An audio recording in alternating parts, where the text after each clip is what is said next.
Hi, I'm Barb. And I'm Alex. And we're Enchanterium. In this video, we'll be making Prima, the nature spirit. This project has started just like the previous one. I grabbed a doll and started customizing her without any specific idea. It's a Laguna Blue doll from Monster High. I asked you guys if you want to help design the makeover on our Instagram story. With our joint forces, we decided that she's a fantasy creature, she's elegant, but we failed at this one, and she has long hair. Then I showed you these hairstyles and asked which one do you like best, without looking at the accessories. And you picked the second one with teal in the front and black in the back. The doll is prepared, so let's paint the scalp with acrylic paint. To reroute the hair, I'm using teal saran and espresso nylon from Retro Dolls UK. I'm sorry for my blue fingers. They are clean, but I can't remove Jaguar stain on demand. It won't stain the doll, I promise. For the part, I placed a lot of hair strands from both sides into the same holes. My trusty polymer glue will hold the hair in place. I usually don't do this, but I took a picture of the clean doll and made some concept sketches of the face. This was the moment I realized I don't want her to be elegant, but rather I prefer her to look cute. In the end, I chose to mix the second and the third sketch. Laguna's mold just screams, "Make me cute!" to me, and I couldn't resist. I like to paint dolls against their molding, but this is not one of those times. This is the project in which I just want to go with the flow and have fun. I love how her lips turned out with watercolor pencils. They look juicy and pouty, but still natural.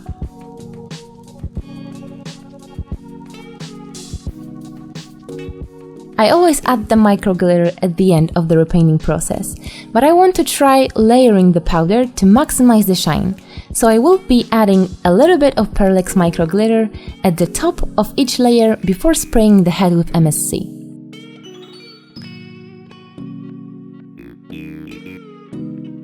Let's turn those chunky eyelashes into more pleasant ones with white paint. This time I'm really happy with how the brows came out. I'm adding a lot of details with white acrylic paint, including the light reflections. The last layer of micro glitter and the face is finished. I was actually working on two extremely different dolls at the same time. One is super cute and sparkly, and the other one is supposed to look tough, bitter, and manly. It was a fun experience.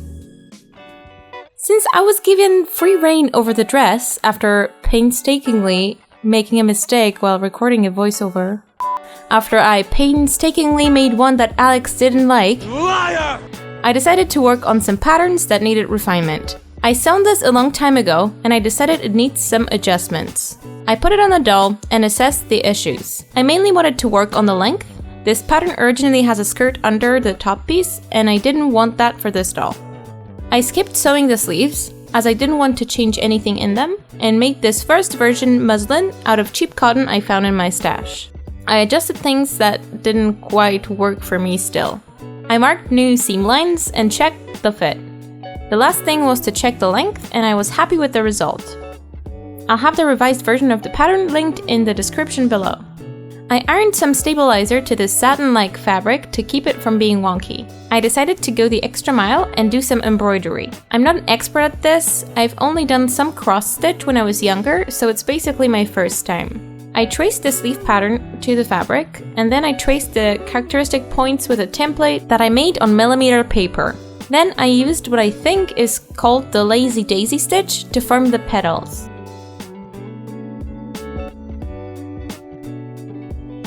I did one row of white, one row of pale pink, and another row of magenta. After I was done with the threads, I added some beads, which I shouldn't have done yet. After I added them, I realized I needed to hem and sew on my machine near the beads, so I did the hems by hand. I embroidered the body pieces as well, but I held off with the beads for now. To make assembly easier, I used a normal glue stick instead of pins in small areas. It usually works, but the satin was a bit too slippery for that. I'm tracing my darts and sewing in my usual order. Maybe I should write a song about it?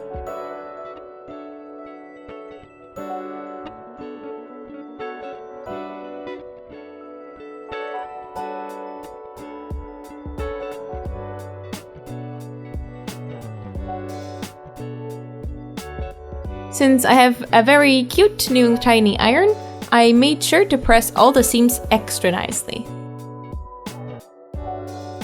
After everything was put together, I added the remaining beads on the bottom edge.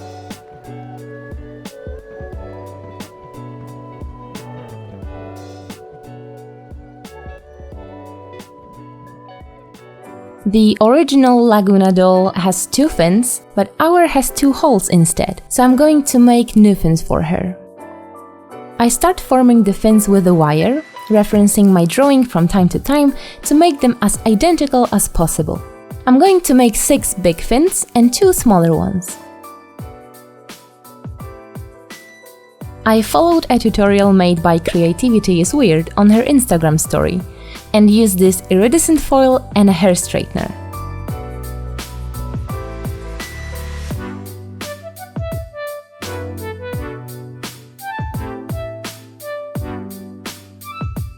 To seal the edges, I placed the fins over the candles so the foil can melt. Some of them turned out nice, and some look a little bit jagged, but I don't need them to be perfect. I made the smaller fins using the same technique. I'm braiding the hair to match the concept sketch and securing the ends of the braids with wire.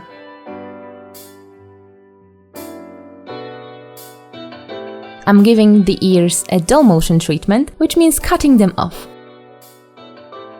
At first I've tried to pierce the head with a needle, but it didn't work, so I took a Dremel tool and made a hole on each side. Then I placed the fins inside and secured them with super glue and hot glue.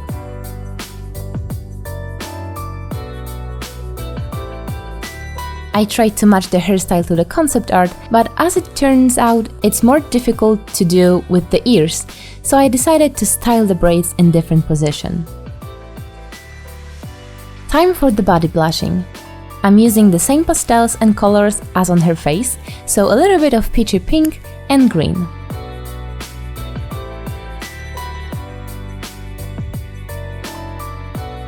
The doll had some paint damage, so to make it less visible, I'm painting a lot of tiny dots. Since the dress had an obvious Japanese garment-inspired vibe, I wanted to make her a belt ribbon thing to tie in the waist. I went for a layered look, and to make a wider ribbon, I simply sewn the same ribbon to itself, overlapping the edges. Then I sewn this pink ribbon on top, and a green one on top of it. I also made a matching bow, and the whole thing clips on with a snap closure. Just like with the previous fins, I need bigger holes to place the wire in.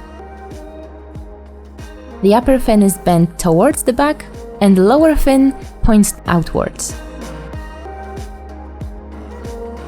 Let's glue some decorations to the dress. At this point we came to the conclusion that maybe the pink ribbon is not the best idea, and we decided to paint it mint green.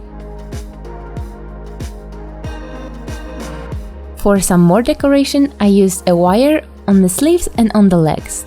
I think it creates more of a fairy aesthetic. To add a little bit of color and shine to the dress, I glued a piece of the same iridescent foil I used for the fins.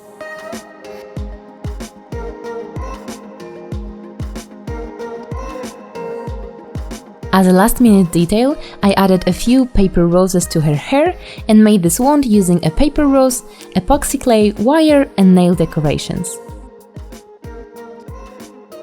This is how she turned out.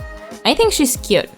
I really enjoyed the process of refining and tailoring a new garment for a doll to perfection, and Alex got to try some new techniques from our Instagram friends. The embroidery adds a new level of detail, and I want to embroider everything now. This was definitely one of the more relaxing, take-it-easy projects.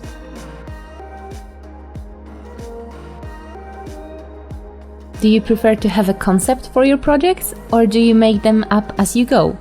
Tell us in the comments down below. We enjoy a little bit of both.